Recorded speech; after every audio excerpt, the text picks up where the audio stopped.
Suamiku menikahi pembantuku. Assalamualaikum warahmatullahi wabarakatuh. Apa kabar Bunda? Semoga Allah selalu memberikan kebahagiaan. Seperti cerita di negeri dongeng, seorang budak menjadi ratu. Itulah yang dilakukan suamiku kepada asisten rumah tangga kami. Suamiku awalnya bertemu dengan wanita itu di jalan. Wanita itu sendirian, tidak ada tujuan. Dia berasal dari desa, berniat ke kota untuk mencari pekerjaan. Namun dia ditipu oleh temannya, dijanjikan akan bekerja di sebuah mall, tapi ternyata malah dijadikan PSK. Tentu dia langsung kabur dan tidak tahu mau kemana. Suamiku kasihan padanya, jadi dia membawanya pulang. Wanita itu masih muda, sekitar berumur 20 tahunan.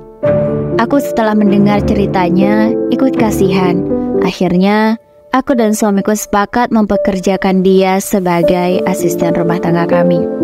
Anak-anak juga senang padanya. Dia ramah dan rajin sekali bekerjanya. Sebulan dia bekerja, aku melihat pekerjaannya sangat bagus. Dia rajin dan bersih sekali kerjanya. Aku pun tak menaruh curiga sedikit pun. Aku mengira dia itu gadis yang polos dan tidak mungkin melakukan hal seperti itu dengan suamiku. Tapi ternyata aku salah. Memang dasar suamiku juga lelaki mata keranjang.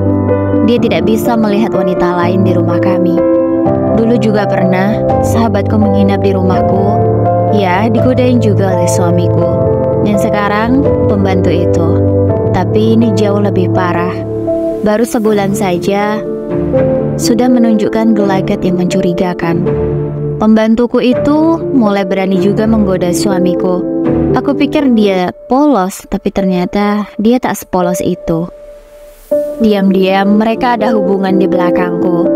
Setiap tengah malam, kudapati suamiku tiba-tiba tidak ada di sampingku. Aku mencari kemana dia, tapi pintu kamarku selalu dikunci dari luar. Sehingga aku jadi masa bodoh, mungkin saja suamiku sedang ada urusan, pikirku waktu itu. Karena aku belum curiga sama sekali. Tapi itu terjadi setiap hari, hampir setiap hari suamiku tiba-tiba menghilang di tengah malam. Kemudian aku berusaha untuk mengintai agar aku tahu sebenarnya apa yang terjadi ketika suamiku tidak ada. Malam itu aku pura-pura tidur. Aku menahan kantukku hingga tengah malam. Dan benar saja, suamiku pelan-pelan diam-diam berusaha keluar dari kamar. Dia lalu mengunci pintu dari luar.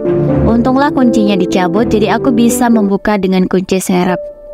Aku cari keberadaan suamiku. Kutelusuri setiap ruangan yang ada di rumahku.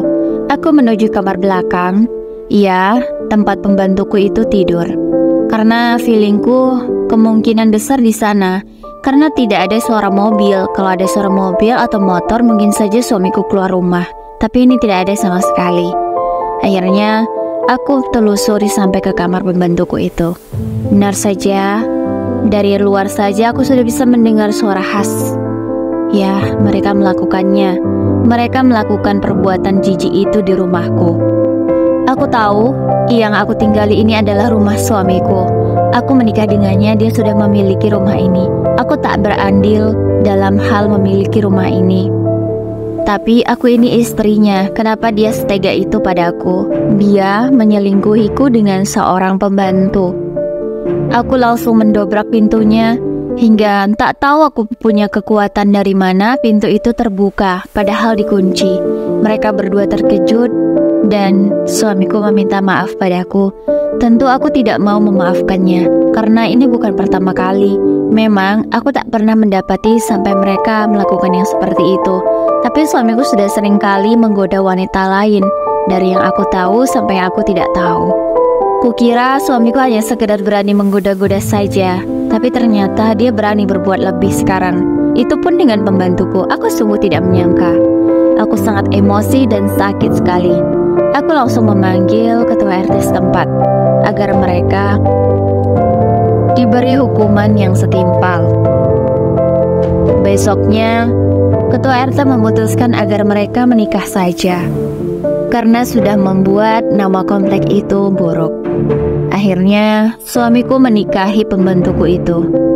Otomatis dia juga menjadi nyonya di rumah itu. Aku tidak kuat menahan semua kesakitan ini.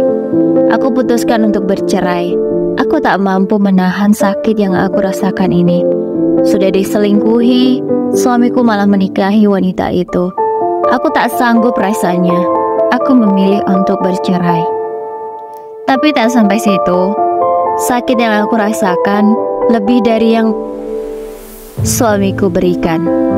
Anak-anakku lebih memilih ikut bersama ibu tirinya itu karena mereka sudah akrab. Iya, memang aku itu wanita pekerja. Pagi sampai sore aku bekerja di luar, malam baru aku di rumah. Itu pun aku berusaha menemani anak-anakku agar mereka tak merasa kehilangan kasih sayang dariku. Tapi ternyata selama beberapa bulan ini pembantuku itu ada di rumah, anak-anakku sudah dekat dengannya.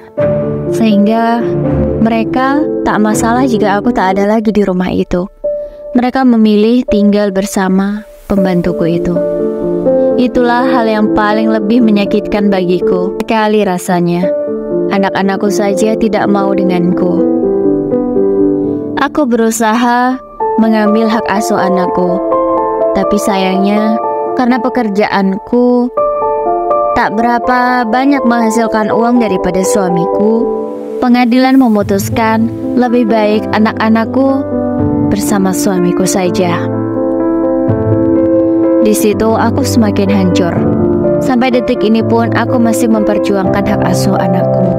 Aku masih berharap semoga aku bisa mendapatkan hak asuh mereka. Karena aku tak sanggup bila hidup sendiri tanpa anak-anakku. Demikian kisahku. Terima kasih yang sudah menonton. Semoga kalian selalu diberikan kesehatan. Jangan lupa subscribe ya. Wassalamualaikum warahmatullahi wabarakatuh.